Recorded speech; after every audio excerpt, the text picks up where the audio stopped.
Hi hello ನಮಸ್ಕಾರ ಎಲ್ರಿಗೂ welcome back to Vedu blogs Kannada. ಎಲ್ಲರೂ ಹೇಗಿದ್ದೀರಾ? ಐ ಹೋಪ್ ಎಲ್ಲರೂ ಚೆನ್ನಾಗಿದ್ದೀರಾ ಅಂದ್ಕೊಂಡಿದ್ದೀನಿ. ಹಾಗೆ ನಾನು ಕೂಡ ಚೆನ್ನಾಗಿದ್ದೀನಿ. ಹಾಗೆ ಇವತ್ತು ಶುಕ್ರವಾರ ಬೆಳಗಿನ ಬ್ಲಾಗು. ಬೆಳಗ್ಗೆ ಟೈಮ್ ಬಂದು 7-7:30 ಆಗಿದೆ. ಹಾಗೆ ಇವತ್ತು ಬೆಳಗ್ಗೆನೇ ಮಳೆ ಸ್ವಲ್ಪ ಸಣ್ಣಕ್ಕೆ ಮಳೆ ಅನಿತಾ ಇತ್ತು. ಬೆಳಗ್ಗೆ ಎದ್ದೋಗಿ ಮಳೆ ಅನಿತಾನೇ ಇತ್ತು. ಇನ್ನು ಹಾಗೆ ಬಾಗಿಲಿಗೆಲ್ಲ ನೀರು ಹಾಕ್ತೆ. ಒಂದು ಸ್ವಲ್ಪ ಹೊತ್ತು ಮಳೆ ನಿಂತಿದ ತಕ್ಷಣ ರಂಗೋಲಿ ಎಲ್ಲ ಹಾಕ್ಬಿಟ್ಟು ಬಂದು ನಮ್ಮ ಅಮ್ಮಂಗೆ ಕಾಫಿ ಎಲ್ಲ ಮಾಡ್ಕೊಂಡು ಕೊಟ್ಟು ನಾನು ಹಾಗೆ ಬ್ಲ್ಯಾಕ್ ಕಾಫಿ ಮಾಡ್ಕೊಂಡು ಕುಡಿದ್ಬಿಟ್ಟು ಸ್ವಲ್ಪ ಟೈಮ್ ಆಗಿತ್ತು. 7:30 ಆಗೋಗಿತ್ತಲ್ಲ ಆಲ್ರೆಡಿ. ನಾನು ಇವಾಗ ಟಿಫನ್ ಮಾಡಬೇಕಾಗಿತ್ತು. ಅದಕ್ಕೆ ಇವಾಗ ನೋಡಿ ಇವಾಗ ಇಡ್ಲಿಗೆ ರೆಡಿ ಮಾಡ್ಕೊತಾ ಇದ್ದೀನಿ. ಇವತ್ತೇನು ಬ್ರೇಕ್ಫಾಸ್ಟ್ ಈಸಿಯಾಗಿ ಇದೆ, ಇಡ್ಲಿ ಮತ್ತು ಚಟ್ನಿ ಮಾಡೋದಷ್ಟೇ. ನೋಡಿ ಇವಾಗ ಸ್ಟವ್ ಹಚ್ಬಿಟ್ಟು ಇದನ್ನು ಇಟ್ಟಿದ್ದೀನಿ. ಇಡ್ಲಿ ಪಾತ್ರೆ ಇಟ್ಬಿಟ್ಟು ಹಾಗೆ ನೀರು ಹಾಕ್ಬಿಟ್ಟು ಕುದಿಯೋಕೆ ಇಟ್ಬಿಟ್ಟಿದ್ದೀನಿ. ಕುದಿಯೋಕ್ಕೆಲ್ಲ ಇಟ್ಟು ಅದು ನೀರು ಕುದೀತಾ ಇರೋ ಟೈಮಲ್ಲಿ ನಾನು ಇವಾಗ ಇದಕ್ಕೆಲ್ಲನೂ ಪ್ಲೇಟ್ಸ್ಗೆಲ್ಲನೂ ಎಣ್ಣೆ ಎಲ್ಲನೂ ಹಾಕ್ಕೊಂಡು ಹಾಗೆ ಇದು ಹಿಟ್ಟೆಲ್ಲ ಹಾಕ್ಕೊಂಡು ಕುದೀತಾ ಇರುತ್ತೆ. ಅಷ್ಟರಲ್ಲಿ ಅವಾಗ ಇಟ್ಟರೆ ಇಡ್ಲಿ ರೆಡಿ ಆಗುತ್ತೆ. ನೋಡಿ ಇವಾಗೆಲ್ಲನೂ ಹಿಟ್ಟೆಲ್ಲ ಹಾಕ್ಕೊತಾ ಇದ್ದೀನಿ. ಇವತ್ತು ಈಸಿ ಬ್ರೇಕ್ಫಾಸ್ಟು ಇಡ್ಲಿ ಅಲ್ವಾ, ಅದಕ್ಕೇ ಏನು ರಿಸ್ಕ್ ಏನಿಲ್ಲ. ಮತ್ತು ಇವತ್ತು ಕೆಲಸನೂ ಇಲ್ಲ, ಏನೂ ಇಲ್ಲ. ಈ ವಾರ ಫುಲ್ಲೂ ರಜೆನೇ ಇರೋದ್ರಿಂದ ಕೆಲಸ ಸ್ವಲ್ಪ ಕಮ್ಮಿ ಇರೋದ್ರಿಂದ ಮನೆಯಲ್ಲೇ ಇದ್ದೀನಿ. ಎಷ್ಟೊತ್ತಿಗೆ ಮಾಡಿದ್ರೂ ನಡೆಯುತ್ತೆ. ಬಟ್ ಆದರೆ ಪೂಜೆ ಮಾಡ್ತಾರಲ್ಲ ನಮ್ಮ ಮನೆಯವರು ಬೆಳಗ್ಗೆನೇ, ಅದಕ್ಕೋಸ್ಕರ ನಾವು ಸ್ವಲ್ಪ ಬೇಗ ಎದ್ಬಿಟ್ಟು ಎಲ್ಲ ಕಸ ಎಲ್ಲ ಗುಡಿಸಿ ಅವ್ರನ್ನೆಲ್ಲ ಒರೆಸ್ಕೊಂಡು ಕೊಡಬೇಕು. ಹಾಗೆ ಟಿಫನ್ ಮಾಡ್ಕೊಂಡು ಕೊಡಬೇಕು. ಆ್ಯಸ್ ಯೂಶ್ವಲ್ ಟೈಮಿಂಗ್ಸ್ ಎದ್ದೇಳಲೇಬೇಕು. ರಜಾ ಇದೆ ನನ್ನ ಮಗನಿಗೆ ಅಂದ್ಬಿಟ್ಟು ಏನೊಂದು 10 ಗಂಟೆಗೆ ಎದ್ದೇಳೋದು ಹಂಗೆಲ್ಲ ಏನು ಮಾಡೋಕ್ಕಾಗೋದಿಲ್ಲ. ಟೈಮಿಂಗ್ಸು ಒಂದು 7 ಗಂಟೆ ಈ ಟೈಮ್ಗೆ ಎದುರು ಆಗುತ್ತೆ. ಅಂದರೆ 6:30 ಅಷ್ಟರಲ್ಲೆಲ್ಲ ಬಾಗಿಲಿಗೆ ನೀರು ಹಾಕ್ಬೇಕಲ್ಲ. 7 ಗಂಟೆ ಆಗೋದ್ರೆ ಸೂರ್ಯ ಹುಟ್ಟಿರ್ತಾನೆ. ಆಮೇಲೆ ನಾವು ನೀರು ಹಾಕೋದ್ರಿಂದ ಅದೇನು ಅಷ್ಟು ಒಳ್ಳೆಯದಲ್ಲ ಅಂತಾರಲ್ಲ. ಅದಕ್ಕೇ ನಾನು ಬೆಳಗ್ಗೆನೇ ಸ್ವಲ್ಪ ಒಂದು 6 ಗಂಟೆ 6:30ಗೆಲ್ಲ ಎದ್ಬಿಟ್ಟು ಬಾಗಿಲಿಗೆ ನೀರು ಹಾಕ್ತೀನಿ. ನೀರು ಹಾಕಿ ರಂಗೋಲಿ ಬಿಟ್ಬಿಡ್ತೀನಿ. ಆಮೇಲೆ ಮಿಕ್ಕಿದ ಕೆಲಸ ಸ್ಟಾರ್ಟ್ ಮಾಡ್ಕೊತೀನಿ. ಏನೇ ಆದ್ರೂ ಡೈಲಿ ಬೆಳಗ್ಗೆ ಮಾಮೂಲಿ ಎದ್ದೇಳೋ ಟೈಮ್ಗೆ ಎದ್ದೇಳಬೇಕು. ರಜಾ ಇದ್ದರೂ ಅಷ್ಟೇ, ಮನೇಲಿದ್ದರೂ ಅಷ್ಟೇ, ಸೇಮ್ ಇದೇ ಆಗೋಗಿದೆ. ನೋಡಿ ಇವಾಗ ಇದು ನೀರು ಕುದೀತಾ ಇತ್ತು. ಆ ಕಡೆ ಹಿಟ್ಟು ಎಲ್ಲ ಹಾಕ್ಕೊಂಡಿದ್ದೀನಿ. ಇಡ್ಲಿ ಪ್ಲೇಟ್ಸ್ಗಳಿಗೆಲ್ಲನೂ ಹಿಟ್ಟೆಲ್ಲ ಹಾಕ್ಕೊಂಡು ಇವಾಗ ನೋಡಿ ನೀರು ಕುದೀತಾ ಇತ್ತು, ಅದರಲ್ಲಿ ಇಟ್ಟಿದ್ದೀನಿ. ಒಂದು 15 to 20 ಮಿನಿಟ್ಸು, 15 ಮಿನಿಟ್ಸ್ ಅಂದ್ಕೊಳ್ಳಿ ಅಷ್ಟೇ. 15 ಮಿನಿಟ್ಸ್ ಬೇಯಿಸ್ಬಿಟ್ರೆ ಇಡ್ಲಿ ರೆಡಿ ಆಗುತ್ತೆ. ಇವತ್ತು ತಟ್ಟೆ ಇಡ್ಲಿ ಮಾಡೋಣ ಅಂತ ಮಾಡ್ತಾಯಿದ್ದೀನಿ. ಯಾವಾಗೂ ರೆಗ್ಯುಲರಾಗಿ ಸಣ್ಣ ಇಡ್ಲಿ ಮಾಡ್ತಾಯಿದ್ದೆ. ಇವತ್ತು ತಟ್ಟೆ ಇಡ್ಲಿನೇ ಮಾಡೋಣ ಅಂತ ಮಾಡ್ಕೊತಾ ಇದ್ದೀನಿ. ಮತ್ತು ಈಗ ಇನ್ನೊಂದು ಕಡೆ ನಾನು ಆ್ಯಸ್ ಯೂಶ್ವಲ್ ನಾವು ಮನೆಯಲ್ಲಿ ಕಡಲೆಬೀಜ ಚಟ್ನಿ ಇಷ್ಟ ಎಲ್ರಿಗೂ. ಅದಕ್ಕೆ ಕಡಲೆಬೀಜ ಚಟ್ನಿನೇ ಮಾಡ್ತಾಯಿದ್ದೀನಿ. ನೋಡಿ ಇವಾಗ ಕಡಲೆಬೀಜ ಎಲ್ಲ ಹುರ್ಕೊತಾ ಇದ್ದೀನಿ. ಹಾಗೆ ಇದು ಒಣಮೆಣ್ಸಿನ್ಕಾಯಿ ಹಾಕಿ ಮಾಡ್ತೀನಿ ಇವತ್ತು. ಹಸಿರು ಮೆಣಸಿನ್ಕಾಯಿ ಏನು ಹಾಕಿ ಮಾಡೋದಿಲ್ಲ. ಇನ್ನೊಂದು ತಟ್ಟೆ ಇಡ್ಲಿಗೆ ಗಟ್ಟಿ ಚಟ್ನಿ ತುಂಬ ಚೆನ್ನಾಗಿರುತ್ತೆ ಅಂತಾರಲ್ಲ, ಅದಕ್ಕೇ ಒಣ ಮೆಣಸಿನ್ಕಾಯಿ ಹಾಕ್ಬಿಟ್ಟು ಮಾಡ್ತಾಯಿದ್ದೀನಿ. ಟೇಸ್ಟ್ ಅಂತೂ ತುಂಬ ಅಂದರೆ ತುಂಬ ಚೆನ್ನಾಗಿರುತ್ತೆ. ಆಲ್ಮೋಸ್ಟ್ ಎಲ್ರಿಗೂ ಗೊತ್ತಿರುತ್ತೆ ತಟ್ಟೆ ಇಡ್ಲಿ ಮತ್ತು ಕಡಲೆಬೀಜ ಚಟ್ನಿ ತಿನ್ನೋರ್ಗೆ ಗೊತ್ತಿರುತ್ತೆ. ಟೇಸ್ಟ್ ಅಂತೂ ಸೂಪರಾಗಿರುತ್ತೆ. ನೋಡಿ ಒಣ ಮೆಣಸಿನ್ಕಾಯಿ ಹಾಕ್ಕೊಂಡಿದ್ದೀನಿ, ಕಡಲೆಬೀಜ ಎಲ್ಲ ಹುರಿದಿಟ್ಕೊಂಡಿದ್ದೀನಿ. ಹಾಗೆ ಒಣ ಮೆಣಸಿನ್ಕಾಯಿ ಹುರ್ಕೊತಾ ಇದ್ದೀನಿ. ಖಾರವಾಗಿ ಮಾಡ್ತಾಯಿದ್ದೀನಿ. ಏನೋ ಲೈಟಾಗಿ ಏನು ಮಾಡ್ತಿಲ್ಲ, ಸ್ವಲ್ಪ ಖಾರ ಇರಲಿ ಅಂತಲೇ ಮಾಡ್ಕೊತಾ ಇದ್ದೀನಿ. ಚೆನ್ನಾಗಿರುತ್ತೆ. ಇಡ್ಲಿಗಂತೂ ಟೇಸ್ಟು ಸೂಪರಾಗಿರುತ್ತೆ. ಈ ಕಡೆ ಇನ್ನೊಂದು ಕಡೆ ನೋಡಿ ಇವಾಗ ಬಾಣಲಿಲಿ ಸ್ವಲ್ಪ ನಾನು ಫ್ರೀಝರ್ಲಿ ಇಟ್ಟಿದ್ನಲ್ಲ ತೆಂಗಿನಕಾಯಿ, ಅದಕ್ಕೇ ಅದನ್ನು ಇದು ಸ್ವಲ್ಪ ಬೆಚ್ಚಗೆ ಮಾಡ್ಕೊತೀನಿ. ಇಲ್ಲಾಂದರೆ ಹಸಿದಂಗೆ ಹಾಕ್ಬಿಟ್ರೆ ಫ್ರೀಝರಿಂದ ತೆಗೆದು ಒಂಥರ ವೈಟಿಗೆ ಆಗಿಬಿಡುತ್ತೆ. ಅದಕ್ಕೇ ಸ್ವಲ್ಪ ಬಿಸಿ ಇಟ್ಬಿಟ್ಟು ಅಂದರೆ ಒಂಚೂರು ಬೆಚ್ಚಗೆ ಮಾಡಿಬಿಟ್ಟು ಹಾಕ್ತಾಯಿದ್ದೀನಿ ಅಷ್ಟೇ. ಇವಾಗ ನೋಡಿ ಕಡಲೆಬೀಜ ಮತ್ತು ಹಾಗೆ ಒಣಮೆಣಸಿನ್ಕಾಯಿ, ತೆಂಗಿನಕಾಯಿ ತುರಿ ಇಷ್ಟು ಹಾಕ್ಕೊಂಡು ಇವಾಗ ಬೆಳ್ಳುಳ್ಳಿ ಸ್ವಲ್ಪ ಬಿಡಿಸ್ಕೊತಾ ಇದ್ದೀನಿ. ಬೆಳ್ಳುಳ್ಳಿ ಎಲ್ಲ ಬಿಡಿಸ್ಬಿಟ್ಟು ಅದನ್ನು ಹಂಗೆ ಹಾಕೋದು, ಅದಕ್ಕೆ ಹಾಕ್ತೀನಿ. ಏನು ಇವಾಗ ಮಾಮೂಲಿ ರೊಟೀನೇನು ತೋರಿಸ್ತಾ ಇಲ್ಲ. ಡೈಲಿ ಅದೇ ಇರುತ್ತೆ. ಯಾವಾಗಲೂ ಗುಡಿಸೋದು ಒರೆಸೋದು ಮಾಮೂಲಿ ಅದನ್ನೇ ತೋರಿಸ್ಕೊಂಡು ಕೂತ್ಕೊಂಡ್ರೆ ಡೈಲಿ ಎಲ್ರಿಗೂ ಬೋರ್ ಆಗಿಬಿಡುತ್ತೆ. ಅದಕ್ಕೇ ಅದನ್ನೇನು ತೋರಿಸ್ತಾ ಇಲ್ಲ. ನೋಡಿ ಇವಾಗ ಬೆಳ್ಳುಳ್ಳಿ ಎಲ್ಲ ಬಿಡಿಸ್ಕೊಂಡಿದ್ದೀನಿ. ಇದಕ್ಕೆ ಬೆಳ್ಳುಳ್ಳಿ ಹಾಕಿದ್ರೇ ಚೆನ್ನಾಗಿರೋದು ಟೇಸ್ಟ್ ಅಂತೂ. ಮತ್ತು ಇನ್ನೊಂದು ಕಡಲೆ ಬೀಜದ್ದು ಚಟ್ನಿ ಪೌಡರು ಬರುತ್ತೆ, ಅದೂ ಇನ್ನೂ ಚೆನ್ನಾಗಿರುತ್ತೆ. ಅದೊಂದು ದಿವಸ ಮಾಡಿ ತೋರಿಸ್ತೀನಿ. ತುಂಬ ಅಂದರೆ ತುಂಬ ಚೆನ್ನಾಗಿರುತ್ತೆ. ಚಪಾತಿಗಾಗಲಿ ಈ ಜೋಳದ ರೊಟ್ಟಿಗಳು ಮಾಡ್ತಾರಲ್ಲ ಅವ್ರಿಗಂತೂ ಇನ್ನೂ ಚೆನ್ನಾಗಿರುತ್ತೆ ಟೇಸ್ಟ್ ಅಂತೂ. ಶೇಂಗಾ ಚಟ್ನಿ ಪೌಡರ್ ಅಂತ ಸೂಪರಾಗಿರುತ್ತೆ ಅದಂತೂ. ಇವರು ನಾರ್ತ್ ಕರ್ನಾಟಕ ಸೈಡೆಲ್ಲ ಮಾಡ್ತಾರಲ್ಲ, ಸೂಪರಾಗಿರುತ್ತೆ. ಅದನ್ನು ತಿನ್ನೋಕ್ಕೂ ಚೆನ್ನಾಗಿರುತ್ತೆ. ನಾನು ಯಾವಾಗ ಮಾಡ್ಕೊತಾ ಇರ್ತೀನಿ. ಇವಾಗ ಸ್ವಲ್ಪ ನಿಲ್ಲಿಸಿದ್ದೀನಿ, ಇನ್ಮೇಲೆ ಮಾಡಬೇಕು. ನೋಡಿ ಇವಾಗ ಸ್ವಲ್ಪ ಉಪ್ಪು ಹಾಕ್ಬಿಟ್ಟು ಹಾಗೆ ಕೊತ್ತಂಬರಿ ಸೊಪ್ಪು ಹಾಕಿದ್ದೀನಿ, ಸ್ವಲ್ಪ ಹುಣಸೆಹಣ್ಣು ಹಾಕ್ಕೊಂಡಿದ್ದೀನಿ.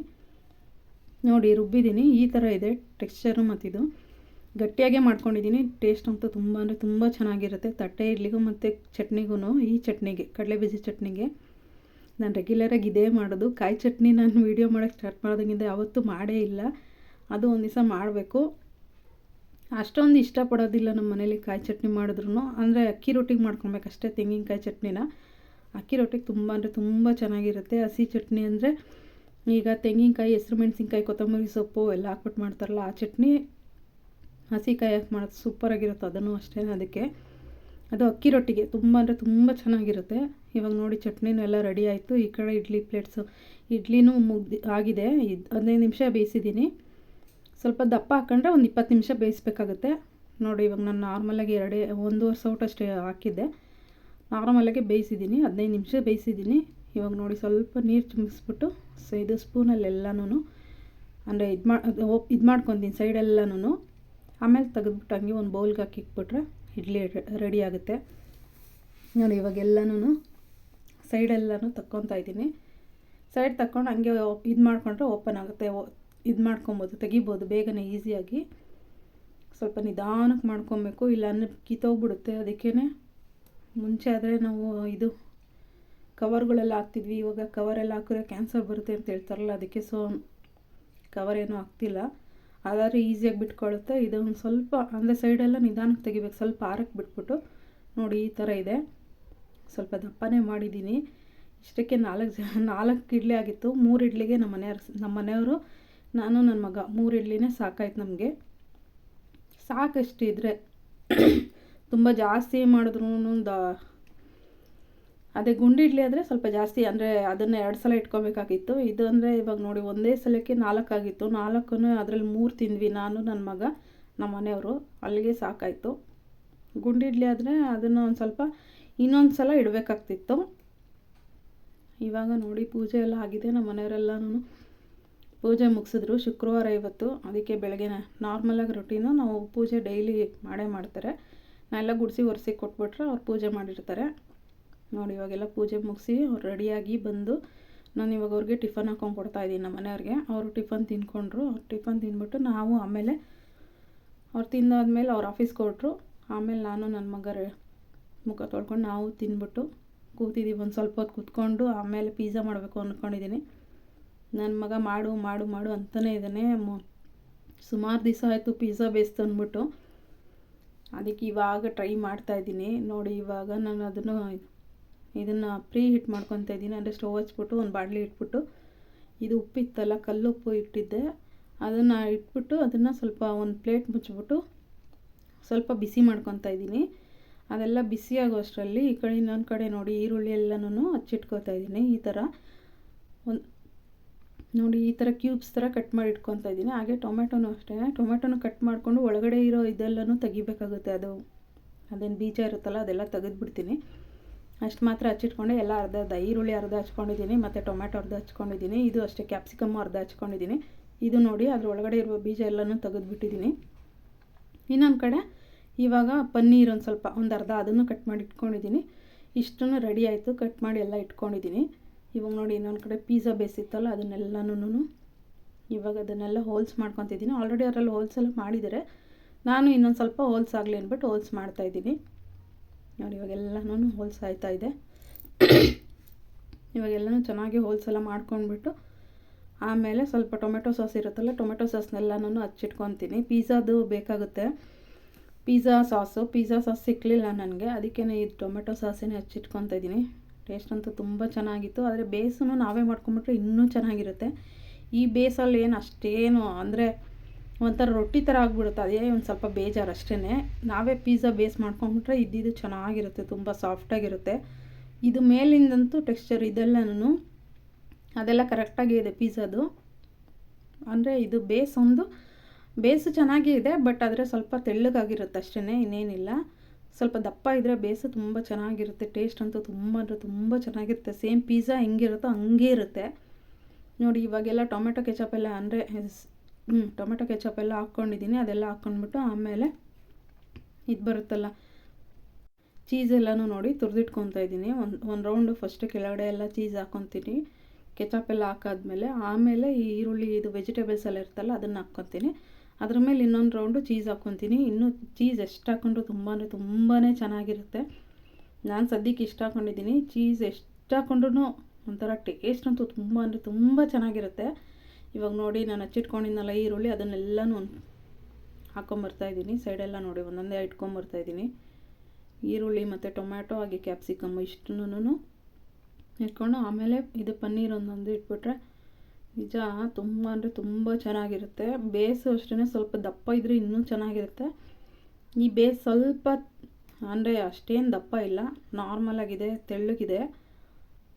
ಆದರೆ ಟೇಸ್ಟ್ ಅಂತೂ ಪಿಜ್ಜಾ ಹೆಂಗೆ ಟೇಸ್ಟ್ ಇರುತ್ತೋ ಸೇಮ್ ಹಂಗೆ ಇದೆ ನೋಡಿ. ಇವಾಗ ಈರುಳ್ಳಿ ಎಲ್ಲ ಆಯಿತು, ಹಾಗೆ ಟೊಮೆಟೊನೂ ಅಷ್ಟೇ ನೋಡಿ, ಟೊಮೆಟೊನೂ ಇಟ್ಕೊಂಬಂದಿದ್ದೀನಿ. ಹಾಗೆ ಕ್ಯಾಪ್ಸಿಕಮ್ಮು ನೋಡಿ ಈ ಥರ ಇಟ್ಕೊಂಬಂದಿದ್ದೀನಿ ನೋಡಿ. ಪಿಜ್ಜಾ ಹೆಂಗೆ ಇರುತ್ತೋ ಸೇಮ್ ಹಂಗೆ ಕಾಣಿಸ್ತಾ ಇದೆ ಎಲ್ಲನೂ. ಮತ್ತು ಇವಾಗ ಪನ್ನೀರ್ ಒಂದೊಂದೇ ಇಟ್ಕೊಂಬರ್ತೀನಿ. ಇದು ಪನ್ನೀರ್ ಪಿಜ್ಜಾ ಮಾಡ್ತಿರೋದು. ಕಾರ್ನ್ ಇರಲಿಲ್ಲ ನನ್ನ ಹತ್ರ, ಕಾರ್ನ್ ಏನು ಹಾಕಿಲ್ಲ, ಬರೀ ಪನ್ನೀರ್ ಪಿಜ್ಜಾನೇ ಮಾಡ್ತಾಯಿದ್ದೀನಿ ನೋಡಿ. ಇವಾಗ ಕ್ಯಾಪ್ಸಿಕಮ್ ಎಲ್ಲನೂ ಇಟ್ಕೊಂಬಂದಿದ್ದೀನಿ. ಇವಾಗ ಒಂದೊಂದೇ ಪನ್ನೀರನ್ನ ಇಟ್ಕೊಂಬರ್ತಾಯಿದ್ದೀನಿ. ಎಲ್ಲ ಫುಲ್ಲು ವೆಜಿಟೇಬಲ್ಸೇ ಆಗೋಗಿದೆ ಅದರಲ್ಲಿ ತುಂಬಾ. ಅದೇ ಹೊರಗಡೆ ತರೋದ್ರಲ್ಲಿ ಇಷ್ಟೊಂದೇನು ವೆಜಿಟೇಬಲ್ಸ್ ಇರೋಲ್ಲ. ಅಲ್ಲೊಂದು ಇಲ್ಲೊಂದು ವೆಜಿಟೇಬಲ್ಸು ಮತ್ತು ಏನೋ ಅಲ್ಲೊಂದು ಇಲ್ಲೊಂದು ಪನ್ನೀರ್ ಹಾಕ್ತಾರೆ. ಇವಾಗ ನೋಡಿದ್ರು ತುಂಬ ಫುಲ್ ಇಲ್ಲೆಲ್ಲನೂ ಎಷ್ಟು ಕಟ್ ಮಾಡ್ಕೊಂಡಿದ್ದೋ ಅಷ್ಟನ್ನು ಎಲ್ಲನೂ ಹಾಕ್ಕೊತಾ ಇದ್ದೀನಿ. 2 ಪಿಜ್ಜಾ ಬೇಯಿಸ್ಕೊಟ್ಟಿದ್ರು, ನಾನು 1 ಪಿಜ್ಜಾ ಮಾಡ್ತಾಯಿದ್ದೀನಿ. ಫಸ್ಟು ಟೇಸ್ಟ್ ನೋಡೋಣ ಹೆಂಗೆ ಬರುತ್ತೆ ಅಂತ, ಆಮೇಲೆ ಇನ್ನೊಂದು ಮಾಡೋಣ ಅಂತ. ಸದ್ಯಕ್ಕೆ ಇವಾಗ 1 ಮಾಡ್ಕೊತಾ ಇದ್ದೀನಿ ನೋಡಿ. ಈ ಪನ್ನೀರೆಲ್ಲ ಇಟ್ಟಿದ್ದೀನಲ್ಲ, ಇವಾಗ ನಾನು ಸ್ವಲ್ಪ ಚೀಸ್ ಮೇಲೆಲ್ಲ ತುರಿದಾಕ್ತಿದ್ದೀನಿ. ಇವಾಗ ತುರಿದಿಟ್ಟಿದ್ದೀನಲ್ಲ, ಅದಕ್ಕಿಂತ ಇನ್ನೂ ಜಾಸ್ತಿನೇ ತುರಿದಾಕೊಂಡ್ರೆ ಇನ್ನೂ ಚೆನ್ನಾಗಿರುತ್ತೆ ಟೇಸ್ಟ್ ಅಂತೂ. ಸೇಮ್ ಪಿಜ್ಜಾ ಇದರಲ್ಲಿ ಹಂಗೆ ಸಿಗುತ್ತೋ ಹಂಗೆ ಇರುತ್ತೆ, ಇನ್ನೂ ಚೆನ್ನಾಗಿರುತ್ತೆ ನಮ್ಮ ಮನೇಲಿ ಮಾಡೋದು ನೋಡಿ. ಇವಾಗ ಎಲ್ಲನೂ ತುರಿತಾ ಇದ್ದೀನಿ, ಚೀಸೆಲ್ಲನೂ ತುರಿದ್ಬಿಟ್ಟು. ಇದು ನನ್ನ ಹತ್ರ ಇದಿರಲಿಲ್ಲ, ಅಂದರೆ ಚಿಲ್ಲಿ ಫ್ಲೇಕ್ಸು ಆರಿಗೇನೋ ಇರಲಿಲ್ಲ, ಅದಕ್ಕೇ ನಾನು ಸ್ವಲ್ಪ ಸಾಲ್ಟ್ ಹಾಕ್ಬಿಟ್ಟು ಹಾಗೆ ಪೆಪ್ಪರ್ ಪೌಡ್ರ್ ಹಾಕ್ತಾಯಿದ್ದೀನಿ. ನಿಜ ಹೇಳ್ತೀನಿ, ತುಂಬ ಅಂದರೆ ತುಂಬ ಚೆನ್ನಾಗಿತ್ತು. ಆ ಚಿಲ್ಲಿ ಫ್ಲೇಕ್ಸು ಅದೆಲ್ಲ ಹಾಕೋದಕ್ಕಿಂತ ಈ ಒಂದು ಸ್ವಲ್ಪ ಪೆಪ್ಪರ್ ಪೌಡ್ರು, ಸ್ವಲ್ಪ ಸಾಲ್ಟು ಇಷ್ಟು ಹಾಕ್ಕೊಂಡ್ರೆ ಮಾಮೂಲಿ ಈ ಇದಕ್ಕೆ ಪನ್ನೀರ್ಗೆ ಎಲ್ಲದಕ್ಕೂ ಉಪ್ಪು ಖಾರ ಹಿಡಿಯುತ್ತೆ. ಮತ್ತು ಇದು ಈರುಳ್ಳಿ ಎಲ್ಲದಿರುತ್ತಲ್ಲ ಅದಕ್ಕೂ ಅಷ್ಟೇ ಉಪ್ಪು ಖಾರ ಹಿಡಿಯುತ್ತೆ. ತುಂಬ ಚೆನ್ನಾಗಿರುತ್ತೆ ಟೇಸ್ಟ್ ಅಂತೂ. ಚಿಲ್ಲಿ ಫ್ಲೇಕ್ಸ್ ಹಾಕಿದ್ರೆ ಎಷ್ಟು ಅಷ್ಟಕ್ಕಷ್ಟೇ, ಎಲ್ಲಿ ಬೇಕೋ ಅಲ್ಲೊಂದು ಸ್ವಲ್ಪ ಇರುತ್ತೆ ಅಷ್ಟೇ ನೋಡಿ. ಇವಾಗ ಸ್ವಲ್ಪ ಸಾಲ್ಟು ಎಲ್ಲ ಸ್ವಲ್ಪ ಎಲ್ಲ ಕಡೆನೂ ಉದುರಿಸ್ತಾ ಇದ್ದೀನಿ, ಎಲ್ಲ ಕಡೆ ಉಪ್ಪಿಡಲಿ ಅಂದ್ಬಿಟ್ಟು. ಪನ್ನೀರಿಗೆಲ್ಲ ಉಪ್ಪಿಡಬೇಕಲ್ಲ ಅದಕ್ಕೇ. ಹಾಗೆ ಸ್ವಲ್ಪ ಕಾಳು ಮೆಣಸಿನ ಪುಡಿ, ತುಂಬ ಅಂದರೆ ತುಂಬ ಟೇಸ್ಟು.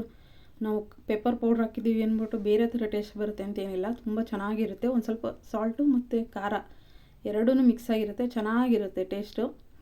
ಇವಾಗ ನೋಡಿ ಪ್ರೀ ಹಿಟ್ ಮಾಡಿದ್ನೆಲ್ಲ ಉಪ್ಪನ್ನು ಅದೆಲ್ಲನೂ ಇವಾಗ ಬಿಸಿಯಾಗಿದೆ ಚೆನ್ನಾಗಿ. ಇವಾಗ ಒಂದು ಕಡೆ ಇಟ್ಟಿದ್ದೀನಿ, ರಿಂಗ್ ಇಟ್ಬಿಟ್ಟು ಅದ್ರ ಮೇಲೆ ನೋಡಿ ಇವಾಗ ನಾನು ಮಾಡಿ ಇಟ್ಕೊಂಡಿದ್ನಲ್ಲ ಪಿಜ್ಜಾ, ಅದನ್ನು ಇಟ್ಟಿದ್ದೀನಿ. ಇದು ನಾನು 15 ನಿಮಿಷ ಬೇಯಿಸ್ಕೊಂಡಿದ್ದೀನಿ. ಇದು ಅಷ್ಟೇ, 15 ನಿಮಿಷ ಬೇಯಿಸ್ಕೊಂಡ್ರೆ ತುಂಬ ಅಂದರೆ ಟೇಸ್ಟ್ ಅಂತೂ ಸೇಮ್ ಹಂಗೆ ಇರುತ್ತೆ ಮತ್ತು ಚೆನ್ನಾಗಿ ಬೆಂದಿರುತ್ತೆ ನೋಡಿ. ಇವಾಗ ಆಗಿದೆ ನೋಡಿ ಹೆಂಗಿದೆ ಅಂತ. ಟೇಸ್ಟು ಚೆನ್ನಾಗಿದೆ, ಲುಕ್ಕು ಚೆನ್ನಾಗಿದೆ, ಎಲ್ಲನೂ ಚೆನ್ನಾಗಿ ಬೆಂದಿತ್ತು ನೋಡಿ. ಇವಾಗ ಅದನ್ನು ತೆಗ್ದಿಟ್ಕೊತಾ ಇದ್ದೀನಿ. ಸ್ವಲ್ಪ ಬಿಸಿ ಇರುತ್ತೆ, ನೋಡ್ಕೊಂಡು ತೊಗೋಬೇಕು. ಇದು ಬೇಸ್ ಒಂದು ಸ್ವಲ್ಪ ಅಂದರೆ ಒಂದು ಸ್ವಲ್ಪ ಚೆನ್ನಾಗಿ ಅದನ್ನು ಬೆಂದ್ಕೊಂಬಿಟ್ಟಿರುತ್ತಲ್ಲ, ಅಷ್ಟು ಅದೇನು ಸಾಫ್ಟಾಗಿರಲ್ಲ ನೋಡಿ, ಒಂದು ಸ್ವಲ್ಪ ಹಾರ್ಡಾಗೇ ಇರುತ್ತೆ ಬೇಸ್ ಅಂತೂ. ಮನೇಲೇ ನಾವು ಇದು ಮೈದಾ ಹಿಟ್ಟೆಲ್ಲ ಕಲಿಸ್ಬಿಟ್ಟು ಮಾಡ್ಕೊಂಡ್ರೆ ಬೇಸ್ ಅದು ಚೆನ್ನಾಗಿ ಬರುತ್ತೆ. ಇದು ಸ್ವಲ್ಪ ಹಾರ್ಡ್ ಅನಿಸ್ತು ಕೆಳಗಡೆ ಬೇಸ್ ಮಾತ್ರ. ಮೇಲಿಂದೆಲ್ಲನೂ ಸೇಮ್ ಪಿಜ್ಜಾ ಅಂಗಡಿಲಿ ಹೆಂಗೆ ಸಿಗುತ್ತೋ ಸೇಮ್ ಹಂಗೆ ಇತ್ತು ಟೇಸ್ಟ್ ಅಂತೂ. ಇನ್ನೂ ಪನ್ನೀರ್ಗೆಲ್ಲನೂ ಉಪ್ಪು ಖಾರ ಎಲ್ಲ ಹಿಡ್ದಿತ್ತು, ತುಂಬ ಚೆನ್ನಾಗಿತ್ತು. ಇನ್ನೂ ಸ್ವಲ್ಪ ಚೀಸ್ ಹಾಕಬೇಕಿತ್ತು ಅಂತ ನನಗೆ ಅನ್ನಿಸ್ತು. ಚೀಸೆಲ್ಲ ಇದೆ, ಆದರೆ ಇನ್ನೂ ಚೆನ್ನಾಗಿ ಜಾಸ್ತಿ ಹಾಕಿದ್ರೆ ಇನ್ನೂ ಚೆನ್ನಾಗಿರುತ್ತೆ ನೋಡಿ. ಇವಾಗ ನಾನು ನನ್ನ ಮಗ ಕೂತ್ಕೊಂಡು ತಿಂತಾಯಿದ್ದೀವಿ. ಟೇಸ್ಟ್ ಅಂತೂ ತುಂಬ ಅಂದರೆ ತುಂಬ ಚೆನ್ನಾಗಿತ್ತು ನೋಡಿ. ನಾನು ನನ್ನ ಮಗ ಕೂತ್ಕೊಂಡು ತಿಂತಾಯಿದ್ದೀವಿ ಇಬ್ಬರೇ. ನಮ್ಮ ಮನೆಯವರೇನು ತಿನ್ನಲ್ಲ ಅಷ್ಟೇ, ಅವರೇನು ಪಿಜ್ಜಾ ಇಷ್ಟಪಡಲ್ಲ. ಅದಕ್ಕೇ ಇವಾಗ ಟೇಸ್ಟ್ ಹೆಂಗೆ ಬರುತ್ತೆ ನೋಡೋಣ ಅಂತ ಬೆಳಗ್ಗೆನೇ ಮಾಡಿದೆ. ಟಿಫನೆಲ್ಲ ಮುಗಿಸ್ಬಿಟ್ಟು 10 ಗಂಟೆ 10:30 ಮಾಡ್ತಾಯಿದ್ದೀನಿ. ಈ ವ್ಲಾಗ್ನ ಇಲ್ಲಿಗೆ ಎಂಡ್ ಮಾಡ್ತೀನಿ. ಇಷ್ಟ ಆದರೆ ಲೈಕ್ ಮಾಡಿ, ಶೇರ್ ಮಾಡಿ, ಕಮೆಂಟ್ ಮಾಡಿ. ಹಾಗೆ ಏನಾದ್ರು ಮಿಸ್ಟೇಕ್ಸ್ ಇದ್ದರೆ ದಯವಿಟ್ಟು ಹೇಳಿ. ವಿಡಿಯೋಗಳು ಹೆಂಗೆ ಬರ್ತಾಯಿದೆ ಅಂತ ನನಗೆ ಗೊತ್ತಾಗ್ತಿಲ್ಲ. ಏನಾದರೂ ರಾಂಗ್ ಇದ್ದರೆ ಕಮೆಂಟ್ ಮಾಡಿ ಹೇಳಿ ನೋಡಿ. ಇವಾಗ ತಿಂತಾಯಿದ್ದೀವಿ ನಾನು ನನ್ನ ಮಗ. ಟೇಸ್ಟ್ ಅಂತೂ ತುಂಬ ಅಂದರೆ ತುಂಬ ಚೆನ್ನಾಗಾಗಿತ್ತು. ನಾನು ಸುಮಾರು ಸಲ ಹೇಳ್ಬಿಟ್ಟೆ ಟೇಸ್ಟ್ ಚೆನ್ನಾಗಿತ್ತು ಅಂತ. ಮನೆಯಲ್ಲೇ ಮಾಡಿರೋದಲ್ವ ಪಿಜ್ಜಾ, ತುಂಬ ಚೆನ್ನಾಗಿರುತ್ತೆ ಟೇಸ್ಟ್ ಅಂತೂ. ನಾವು ಅಂಗಡಿಲಿ ತರೋದಕ್ಕಿಂತ ಮನೇಲಿ ಮಾಡ್ಕೊಳ್ಳೋದೇ ಬೆಸ್ಟ್ ಅಂತ ನನಗನ್ನಿಸ್ತು. ಮತ್ತು ಇನ್ನೊಂದು ಬೇಸ್ ನಾವೇ ರೆಡಿ ಮಾಡ್ಕೊಬೇಕು. ಈಗ ಮೈದಾ ಹಾಕ್ಕೊಂಡು ಮೊಸರು ಹಾಕ್ಕೊಂಡು ಸ್ವಲ್ಪ ಈಸ್ಟೆಲ್ಲ ಹಾಕ್ಕೊಂಡು ಕಲಿಸ್ಬಿಟ್ಟು ಮಾಡ್ತಾರೆ. ಆ ಥರ ಮಾಡಿಕೊಂಡ್ರೆ ಇನ್ನೂ ಚೆನ್ನಾಗಿರುತ್ತೆ ಪಿಜ್ಜಾ. ಹೋಮ್ ಮೇಡ್ ಪಿಜ್ಜಾನೂ ಆಗುತ್ತೆ ಮತ್ತು ಅಷ್ಟೊಂದು ದುಡ್ಡು ಕೊಡೋದು ತಪ್ಪುತ್ತೆ. Thank you so much.